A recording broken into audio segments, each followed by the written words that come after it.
உலகத்தின் பார்வையிலே நான் அழுக்காக இருந்தேன் ஐயா, உந்தனின் பார்வையில் மட்டும் அழகாக தெரிந்தேன் ஐயா.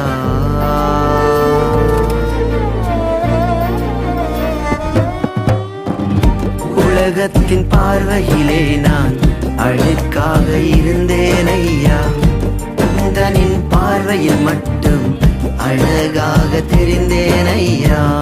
அழுக்கென்று தூக்கி எறியாமல் அழகென்று அணைத்து கொண்டீரே, அழுக்கென்று தூக்கி எறியாமல் அழகென்று அணைத்து கொண்டீரே.